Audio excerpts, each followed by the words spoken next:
My friends, there is a law of wealth so specific, so inflexible in its action, that it dictates the basis of all fortunes the world has ever known. It is not luck, nor is it chance, and it is absolutely not something bestowed by fate or inheritance only.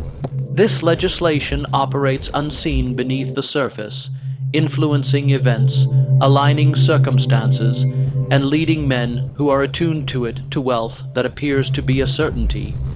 And yet, if you look for it in the chapters of Think and Grow Rich, you will not see it written in black and white. It was never presented in such straightforward language because men are not ready to accept it. It is too readily misinterpreted, too readily dismissed, too readily ridiculed by people who live only on the periphery of life. But realize this, without this law all other principles are feeble.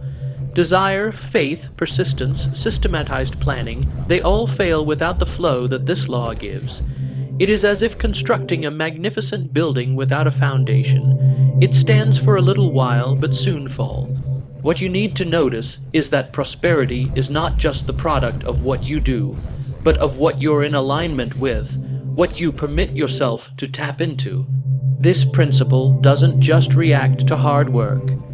It reacts to resonance, to whether or not your whole self is in alignment with the wealth you say you want. I tell you this not to magnify the mystery, but because unless you are ready, the truth will be too plain to accept. And for this reason, it has been kept in the open, spoken indirectly, intimated in the success tales of great men, but never delivered to the unready in its complete simplicity. If it had been put down in the form of a formula in the early chapters, it would have been disregarded by the very people who most needed to hear it. For human nature avoids what is strongest when it also appears too obvious. So here and now, I present it to you simply, not veiled in ambiguity, not hidden in metaphor, but spoken as straight, forwardly as it can be expressed. For I know that some of you here have been seeking, have been researching, have been applying principles without yet having gotten results to match the effort of your endeavors. You work hard, you hang in there, you sacrifice, and yet you continue to rehearse old patterns, never breaking through to the prosperity you know should be yours. It is not your unwillingness to try, nor is it your ignorance. It is this law, invisible though ever present, with which you have as yet failed to come into harmony. The reason why I prefer to talk of it now is because there are always a few who are willing to listen, a few who will not discard it as fancy or imagination, but who will try it out, live it, and discover it as inseparable as the law of gravity itself. For once you really understand it, you will look back and realize that it was in every fortune constructed prior to your own, and it will be in every fortune constructed subsequent to yours. To disregard it is to construct in vain. To know it is to get yourself on the side of the powers that construct empires. When I sat opposite the tables of the magnificent industrialists, when I moved the corridors of men whose wealth extended further than whole nations, I started to observe something more than the surface reasons individuals like myself will grasp onto. Yes, they were men of perseverance, and yes, they were men of white, hot passion. Imagination blazed in them like an unquenchable flame, but none of that in itself explained the scope of their achievement. There was something more, something they brought with them in their own being. It was as if there was an invisible tide that flowed with them, influencing the possibilities, bringing the proper people along behind them into their lives, and opening doors no mere effort could have opened. It was not merely action that constructed their wealth, it was alignment.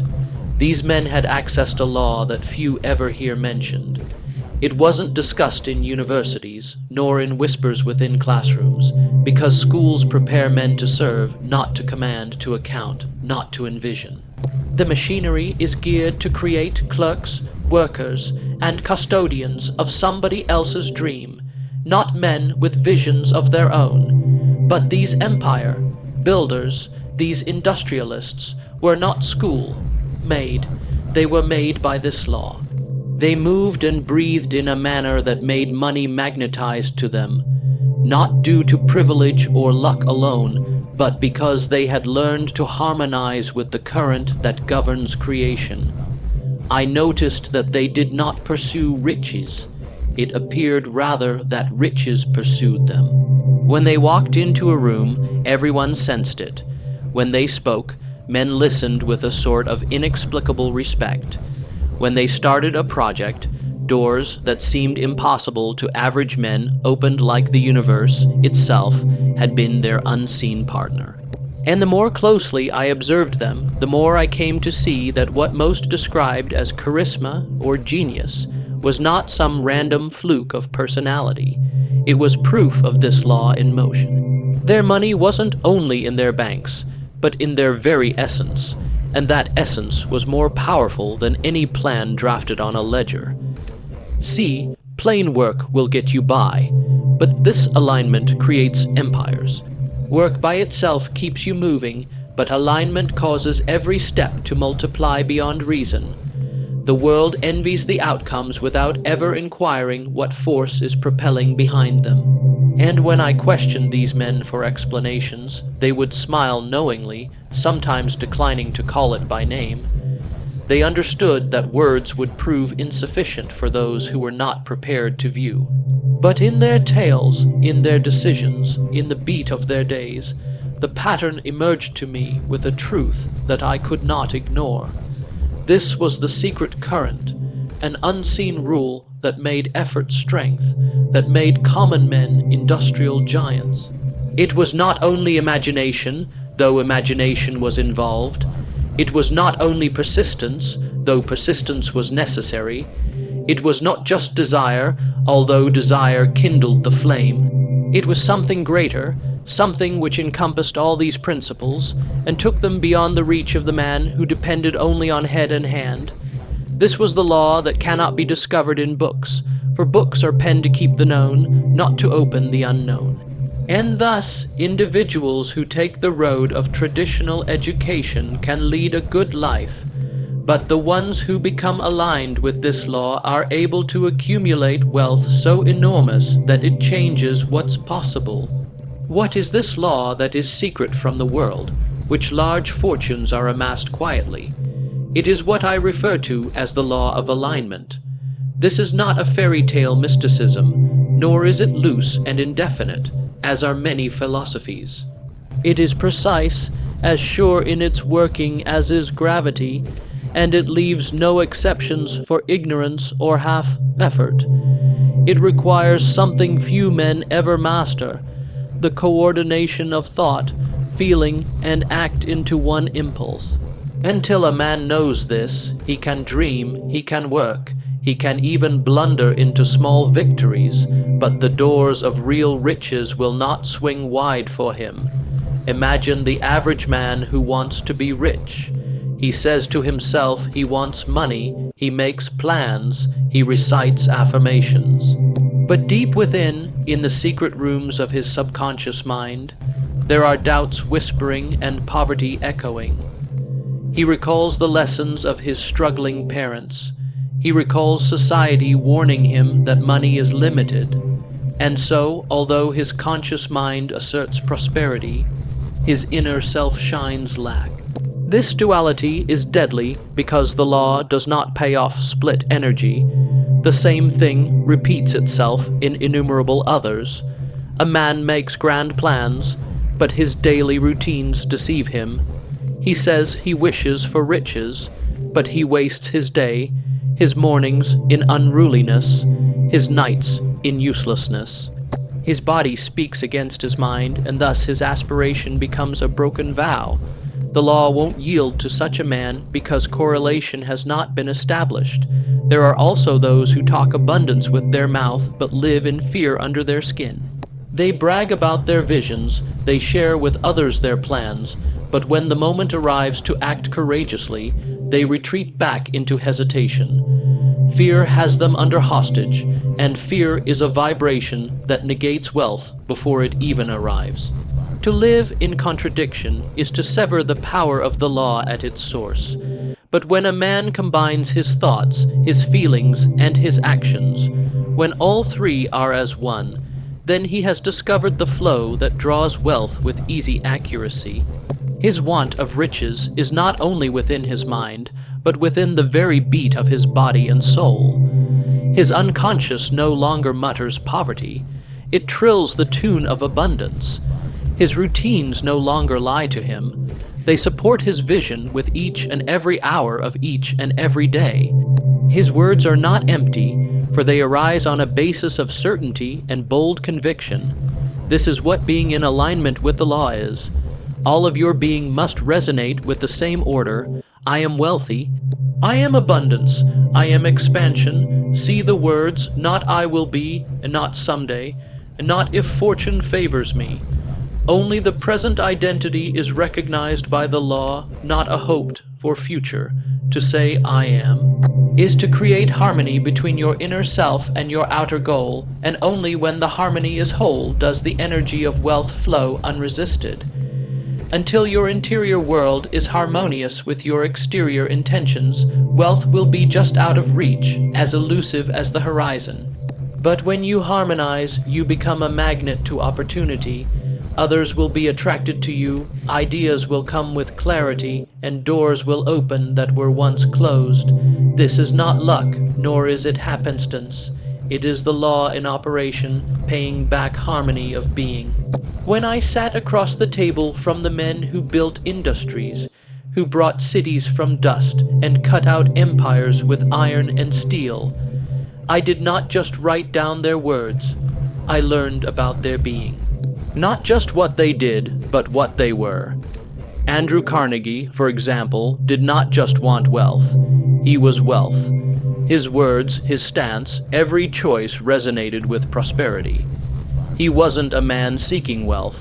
He was a man attuned to the very essence of prosperity. That attunement attracted money, individuals, and opportunity to him as naturally as a flame attracts moths. Think of Henry Ford.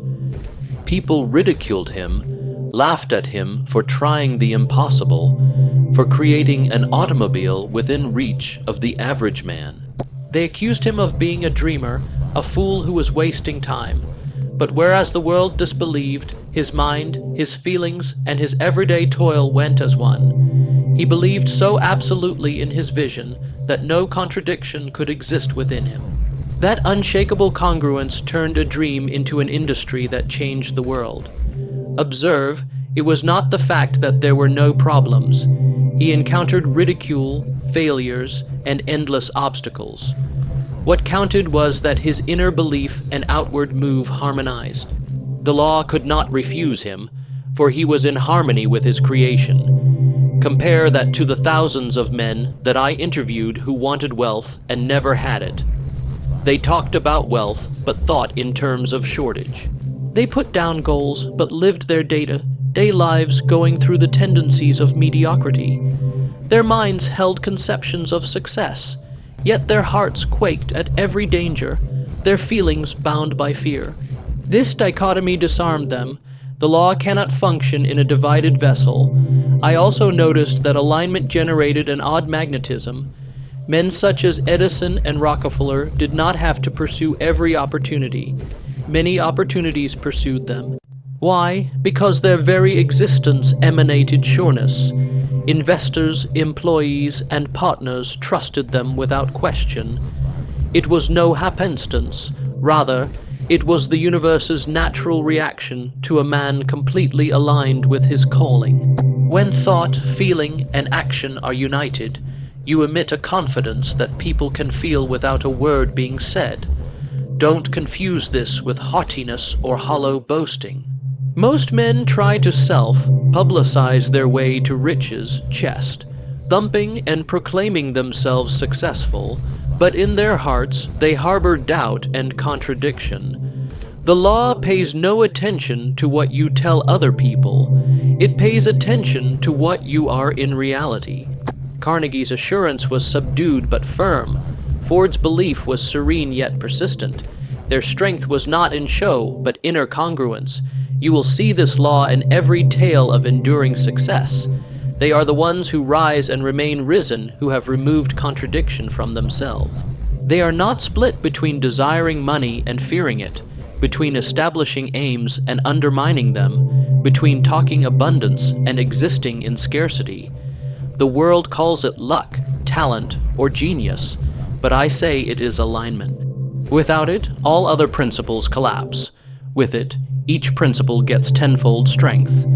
This is why I have previously asserted, and assert now, that riches do not pay attention to wishes.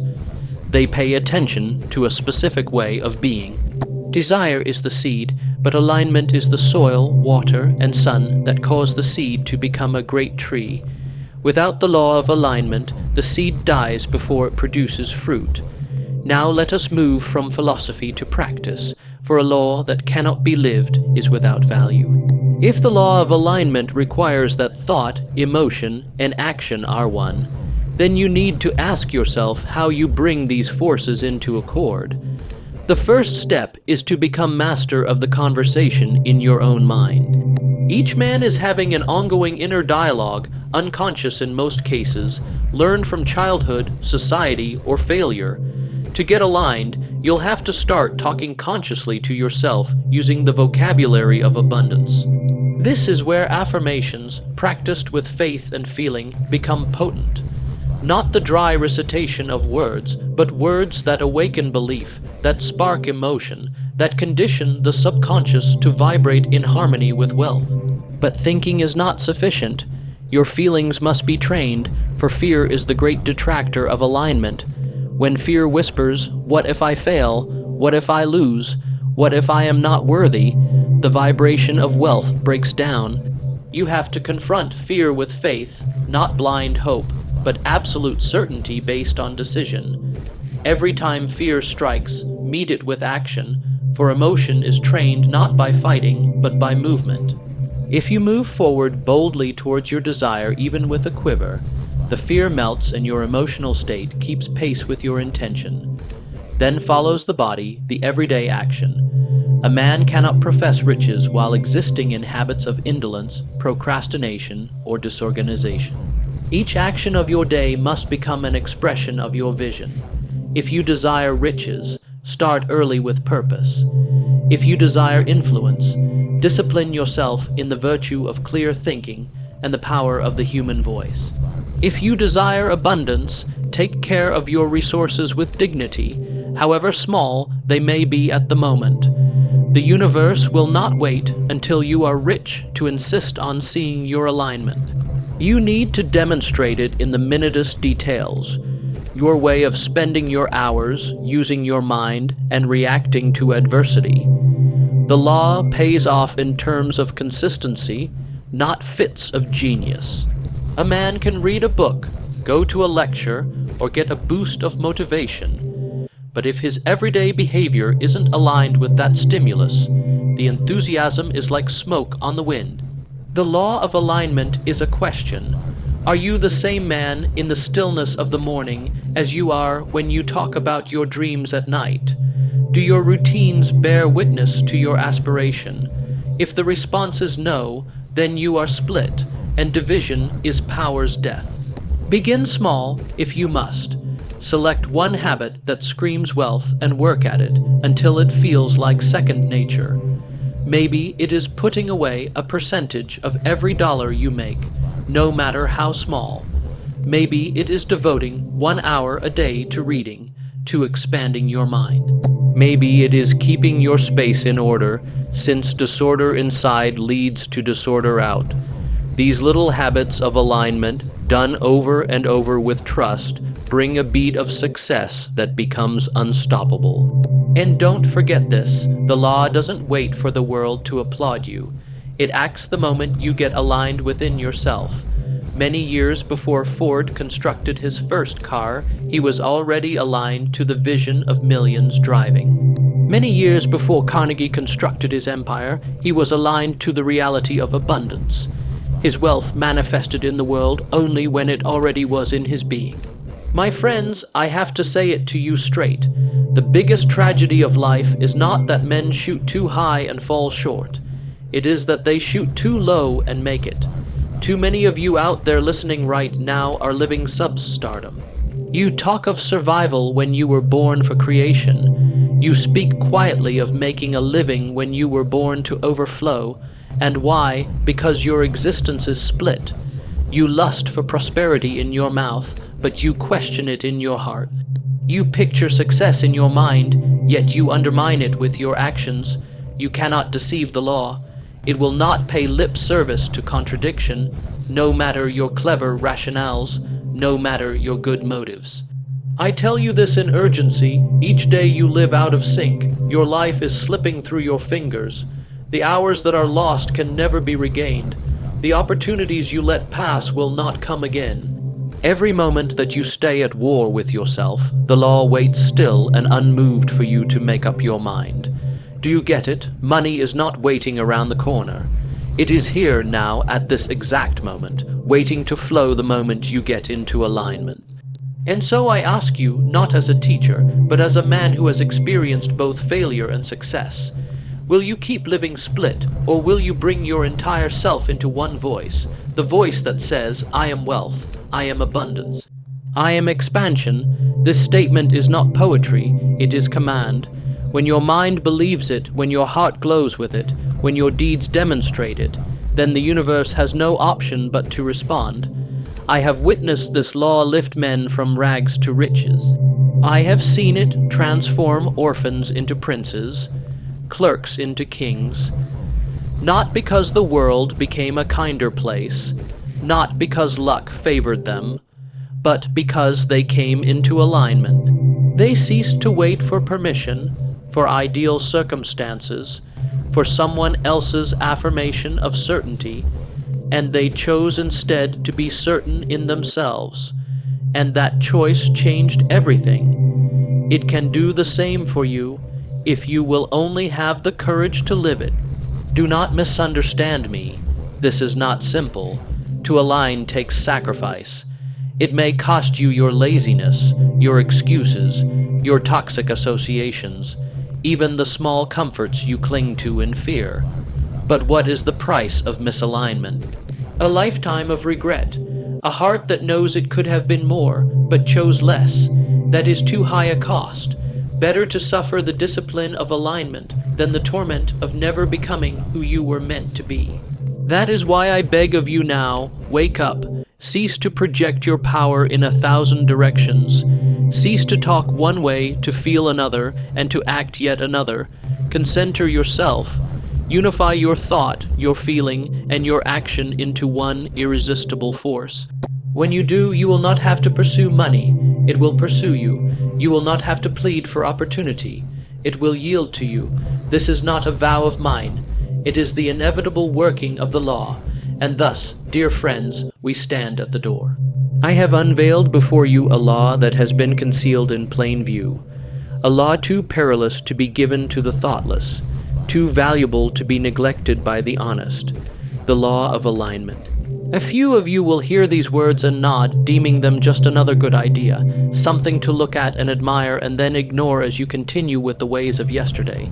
But others, maybe you will allow these words to penetrate deeper.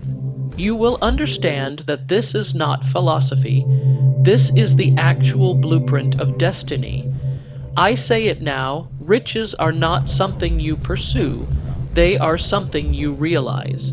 Riches do not flow to the cleverest or the strongest, but to the man or woman who is whole within themselves, who has stripped away contradiction and chosen to live as one unified force.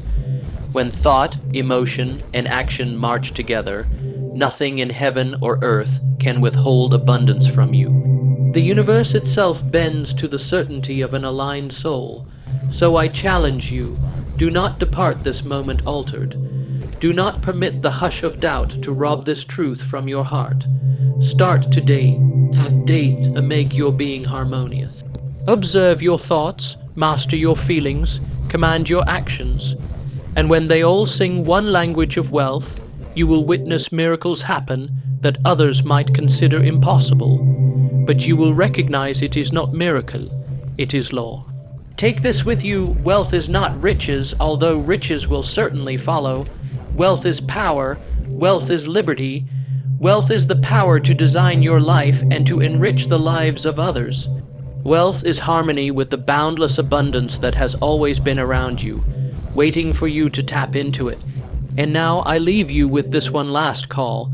Step out not as a beggar seeking life for crumbs, but as a maker, as a master of your destiny, as a spirit attuned to the very source of abundance. For the individual who attunes himself to wealth becomes wealthy, and when you are it, the world has no choice but to mirror it back to you.